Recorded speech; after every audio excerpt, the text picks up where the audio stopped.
SME খাতের জন্য বরাদ্দ থাকা 25,000 কোটি টাকা অলস পড়ে আছে। মূলত বাণিজ্যিক ব্যাংকগুলোর অনাগ্রহের কারণে অবস্থা তৈরি হয়েছে। রাজধানীতে বুধবার বিসিক আয়োজিত এক অনুষ্ঠানে এমন অভিযোগ করেন খোদ বাংলাদেশ ব্যাংকের গভর্নর। ঋণ বিতরণ ও আদায়ে দুর্বলতার কথাও উল্লেখ করেন তিনি। রাজধানীর তেজগাঁয়ে অবস্থিত বিসিক ভবনে চলছে 5 দিনব্যাপী বিজয় মেলা, যেখানে রয়েছে হস্ত ও কারুশিল্পের নানা পণ্য। বিসিকের নিবন্ধিত উদ্যোক্তাদের তৈরি হরেক রকমের দেশি পণ্য মিলবে এই মেলায়।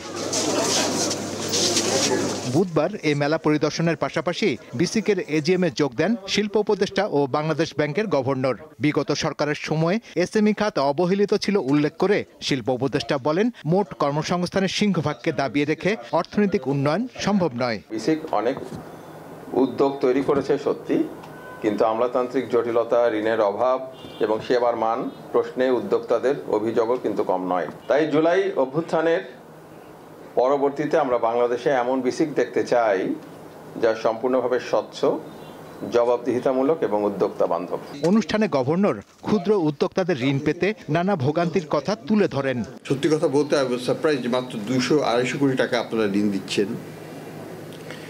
এটা আরো অনেক বেশি হওয়া উচিত ছিল এবং আমরা তো চাই আরো ঋণ বাড়াতে।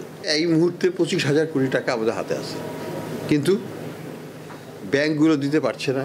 তো এখানে আমাদের বিতরণের কার্যক্রমের দুর্বলতা আছে, আমাদের ইনস্টিটিউশনাল অ্যারেঞ্জমেন্টের প্রবলেম। আমি একটু দেখব যে সরাসরি আপনারা কি ঋণ ম্যানেজ করতে পারবেন কি না। 2,000 কোটি টাকা দিয়ে দিলাম, দেওয়া কিছু না, কিন্তু 2,000 কোটি টাকা নষ্ট হওয়াটাও কিন্তু সময় লাগবে না। আদায় করতে পারবেন কিনা সেটা আগে দেখেন। প্রতিদিন সকাল 10টা থেকে রাত 8টা পর্যন্ত মেলা প্রাঙ্গণ সর্বসাধারণের জন্য উন্মুক্ত থাকবে। চলবে আগামী শুক্রবার পর্যন্ত। শাহরিয়ার ইমন, দীপ্ত সংবাদ, ঢাকা।